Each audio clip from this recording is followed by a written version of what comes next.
Hello and welcome to Wisdom and Wealth, a channel dedicated to exploring life's deeper questions for those of us over 40, who have lived a bit and seen a thing or two. Have you ever felt that your life, with all its passions, struggles, fears, and gifts, might be more than just a product of this single lifetime?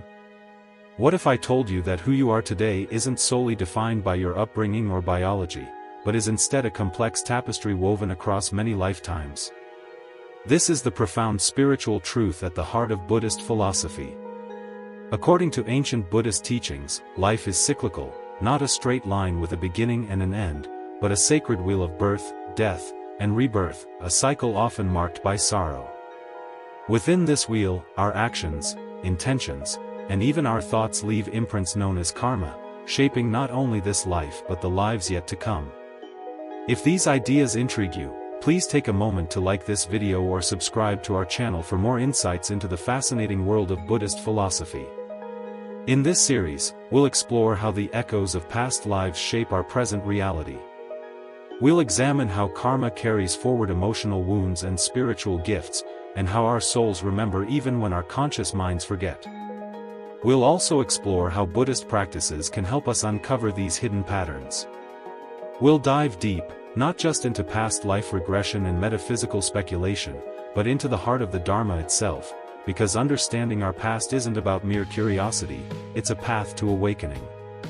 Let's begin with the most universal truth of Buddhism: everything is impermanent, and everything is interconnected. Our identities, emotions, and relationships are not fixed. Yet, why do certain patterns repeat?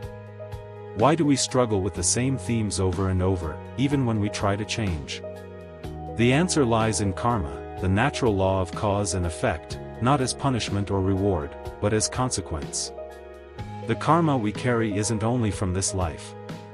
In fact, some of the most mysterious and persistent challenges we face may be karmic echoes from previous incarnations, as Buddhist masters across the centuries have spoken of with clarity and compassion. If you're enjoying this exploration of Buddhist concepts, remember to like and subscribe to Wisdom and Wealth for more enlightening content. Let's take a closer look at unexplained fears and attractions. Have you ever experienced a fear that seems to have no origin? Perhaps you're deeply afraid of water, even though you've never had a traumatic incident involving drowning. Or, maybe you feel an intense connection to a specific culture, time period, or spiritual tradition despite having no rational reason for it. These may be what I call emotional fingerprints from past lives. From the Buddhist perspective, these impressions are samskaras, subtle imprints carried by the mind stream. They're stored deep in our elaborate alayavijnana, or storehouse consciousness, which travels with us from life to life.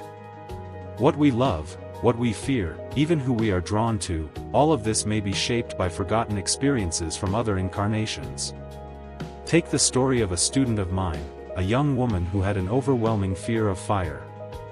She couldn't light a candle without trembling. Through deep meditation and guided regression, she discovered a vivid memory of being a healer in a village who was condemned as a witch and burned alive.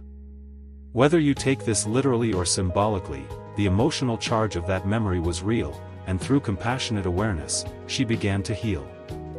Many of us live our lives trapped in cycles, constantly falling into toxic relationships, feeling chronically lonely, or always undervalued. We might wonder, why does this keep happening to me? But what if it's not just a random pattern? What if it's a karmic residue? When we experience unresolved pain or incomplete lessons in one life, those energies often follow us. In Buddhism, this is not viewed as punishment but as a compassionate opportunity for resolution and growth. If you felt abandoned in a past life, you may now find yourself pushing people away out of fear of repeating that loss. If you betrayed trust, you might now struggle to trust others or to be trusted. These aren't just psychological patterns, they're spiritual echoes. Just as wounds can be carried from lifetime to lifetime, so too can strengths. Many people are born with profound talents or wisdom they've never studied. A child prodigy who plays classical piano without lessons, a teenager who understands ancient spiritual teachings instinctively, a natural leader who, even without training, commands trust and presence. These gifts are not coincidences. In Buddhist terms, they are vasanas, latent tendencies developed through countless repetitions in past lives. Perhaps you were a monk for many lives, and so the Dharma feels like home. Perhaps you were a warrior, and so leadership comes easily. The key is not to identify with these roles but to recognize them and use them with mindfulness. We are not starting from zero. Every life is built upon the foundation of the previous ones. Two archetypes often seen in those with strong karmic pasts are the hermit and the warrior. Those who feel most comfortable in solitude, who crave spiritual depth and avoid social entanglement, may have lived as monks, nuns, or solitary seekers for many lifetimes. If you resonate with these ideas, please like this video and consider subscribing to Wisdom and Wealth. Their present isolation isn't a flaw, it's a continuation. But if not balanced, this karmic pattern can lead to avoidance rather than growth. On the other hand, some carry what I call warrior energy, a deep fascination with conflict, strategy, and power. They may be drawn to martial arts, military history, or activism. In many cases, this reflects lives as soldiers, generals, or protectors. If not transformed, this energy can become destructive, but if consciously channeled, it becomes a source of discipline, courage, and service. The more you awaken to your spiritual path, the more past life patterns may begin to emerge, not as fantasies but as themes. Buddhist teachers often emphasize that we don't need to remember every detail of our past incarnations. What matters is recognizing the pattern and applying right understanding to transform it. A man who always finds himself in power struggles may discover that he has deep-rooted karma from lifetimes of political intrigue or dominance. A woman who always gives too much, losing herself in relationships, may have been a healer or caretaker who never learned boundaries. In this life, they are being offered the chance to do it differently. Why is this important? Because when we begin to understand the deeper causes of our suffering, we also begin to reclaim our power. We stop asking, "Why is this happening to me?" and instead ask, "What is this here to teach me?" Buddhism doesn't dwell on the past for curiosity's sake, it teaches us to see the impermanence of suffering and the possibility of liberation. Understanding past life karma isn't about clinging to stories, it's about recognizing the karmic seeds we are carrying and choosing which ones to water. In my own journey, I've uncovered deep patterns that didn't make sense in the context of my childhood. An overwhelming fear of abandonment, a compulsion to teach even before I was ready, and a longing for monastic life that no one around me understood. As I deepened my Buddhist practice, these patterns became clearer. Through meditation, silence, and inner inquiry, I saw glimpses, not of specific past lives, but of themes. I had been a seeker many times, a teacher, a recluse, and I had also failed many times, misused power, closed my heart, and let fear guide me. But none of this made me feel ashamed. Instead, it brought compassion for myself and for others. Every soul is on a long journey. Some are just beginning, others are remembering, and you, if you are listening to this, are likely one of those who are starting to awaken. As we journey deeper into the mystery of past lives through the Buddhist lens, a crucial realization emerges. We are not just shaped by our experiences in this life, we are, in many ways, a continuation, a living expression of countless past stories, choices, vows, and traumas that have not simply disappeared but evolved into the threads of who we are today. If you are learning new things in this video, then it is time to click the like and subscribe buttons to get regular Buddhist doctrine. We uncovered how phobias, attractions, and certain emotional patterns may stem from karmic residues of past incarnations. Now, let's explore how these karmic influences show up in our personality, relationships, spiritual leanings, and even the roles we are drawn to play in society. This is where the Buddhist understanding of dependent origination, praditya samutpada, becomes more than just a philosophical concept. It becomes a doorway into understanding the spiritual DNA that links our lives across time. In Yogacara Buddhism, the mind-only school, there's a deep emphasis on vasanas, or karmic tendencies, imprinted in the subtle consciousness. Imagine you've painted the same pattern over and over across lifetimes. Even when you pick up a fresh canvas, your hand instinctively follows the same strokes. That's how deeply these vasanas work. They are not memories but tendencies, your preferences, your style of thinking, your inner gravity. Someone who instinctively takes on leadership roles may have, across lives, developed those karmic grooves through roles of responsibility, chieftains, generals, spiritual leaders. Their very energy carries an echo of command. Another may have recurring dreams of temples, sacred rituals, or symbols they've never studied in this life. That could be the soul remembering its vows, its spiritual leanings from previous incarnations. Such echoes are not fantasy, they're part of the great storehouse consciousness, a layer of consciousness that holds the seeds of all experience. Leadership and service are not opposites in Buddhism, they are complementary paths of karmic expression. Some beings, through many lifetimes of practicing ethical leadership, develop the karmic merit and intuitive ability to guide others. These are the born leaders. But what matters isn't that they lead, it's how they do so. Buddhist texts warn that leadership without wisdom becomes control, and service without boundaries becomes martyrdom. Many modern individuals with past life tendencies toward leadership or caretaking suffer because their karmic imprints are strong but not yet balanced. For example, a person who always ends up in roles of emotional caretaker, even when drained, may have taken bodhisattva vows in previous lifetimes but without learning the lesson of self-compassion. Karma is not only about what you do, it's about what you learn from doing.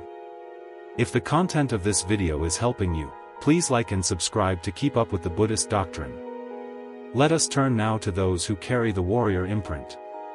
You may recognize this in yourself or others: a sharp mind, a readiness to face conflict, a fascination with strategy, action, and protection.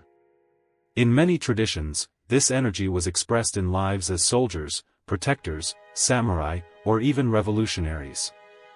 But unintegrated warrior karma can cause inner turmoil, leading to restlessness, anger, or a compulsion to fight when peace is possible.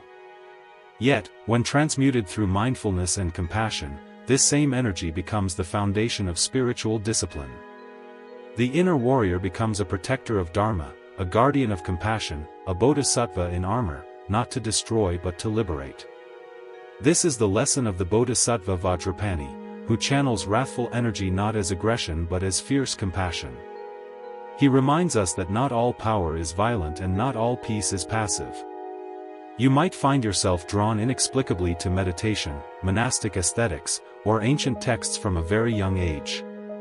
You might feel that spiritual truths are remembered, not learned. This may indicate past lives immersed in spiritual practice, monkhood, temple life, or solitary retreats. It could also mean that your soul took sacred vows in previous incarnations, and those vows now echo as an internal calling. But this path is not always easy. Many modern seekers suffer a sense of alienation. They feel like strangers in a material world. They might find it difficult to fit in or chase conventional success. This too is karma, not as punishment but as a sign of ripening inner evolution. However, there is danger in escapism. Some seekers hide behind spiritual identity without doing the inner work. The lesson here is integration, bringing the wisdom of past lifetimes into this one, living fully rather than floating above. Some people feel chronically misunderstood. Their ideas are rejected, their intuitive gifts are ridiculed. They fear being too seen or too different. Many empaths and spiritual sensitives suffer silently, unsure of where this fear stems from. In Buddhism, we look at this not only through psychological but karmic eyes. These fears may reflect past lives in which spiritual power brought danger, perhaps persecution as a healer, oracle, or monk during a time of religious oppression. Perhaps you were labeled heretic, witch, or traitor for speaking truths others were not ready to hear. This karmic memory can make you hesitant now, holding back your gifts. But here's the crucial lesson: you were born again for a reason. This life is not a repeat, it's a chance for redemption. The very wounds you carry are the seeds of your awakening. Do not suppress them, heal them and share them wisely. What about those who feel stuck, uninspired, or directionless. Often, this is karma from lifetimes spent in rigid roles, like peasants, slaves, or servile castes, where survival was the only goal.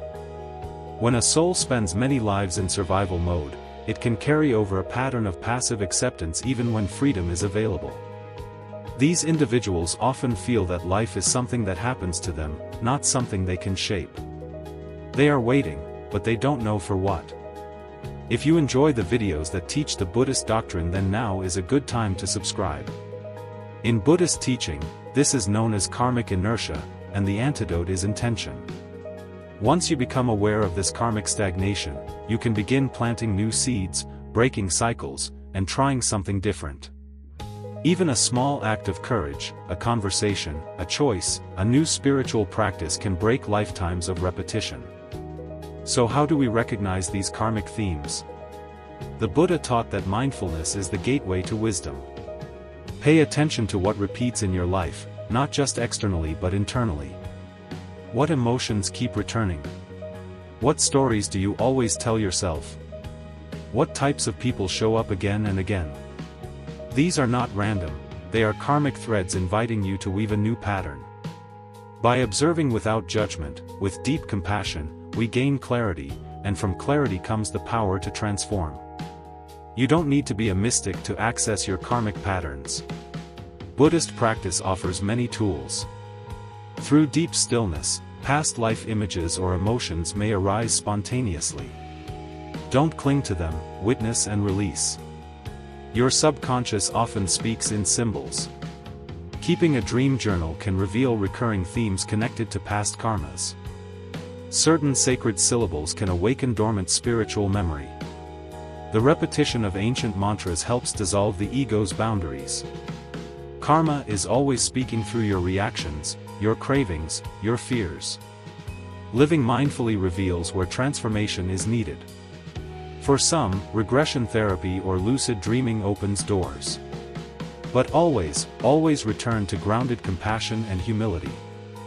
The goal isn't to entertain ourselves with spiritual stories, it's to awaken. You are more than a body. You are more than this name, this identity, this brief flash of time. You are a soul on a long journey through lifetimes, carrying wisdom, wounds, and gifts that are older than memory. The Buddhist path isn't about escaping this world, it's about understanding it, healing it, and eventually transcending it through compassion and insight. Now is the final time to like and subscribe for more Buddhist teachings.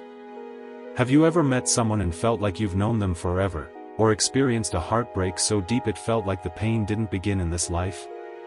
Perhaps you've crossed paths with a stranger who instantly felt familiar, or entered into a relationship that seemed fated, even if it ended in flames. According to Buddhist teachings on karma and rebirth, these aren't just poetic metaphors, they are echoes, vibrations of past life bonds, karmic debts, and spiritual contracts playing out once again in the present. In Buddhism, karma isn't simply what goes around comes around, it's the principle of cause and effect shaped by intention, emotion, and action. Each interaction in your life leaves behind a karmic imprint, some light, some heavy, some incomplete. And when that karma ripens in future lives, it often brings you face to face with the same souls under new names and new faces, bound by unresolved threads. This is called karmic resonance. You attract the people your soul has unfinished business with. Sometimes it's to heal, sometimes it's to repeat the cycle until you learn, and sometimes it's to awaken. This video can enlighten you with Buddhist knowledge to transform your karmic relationships for a great life. Please consider liking the video and subscribing to this channel.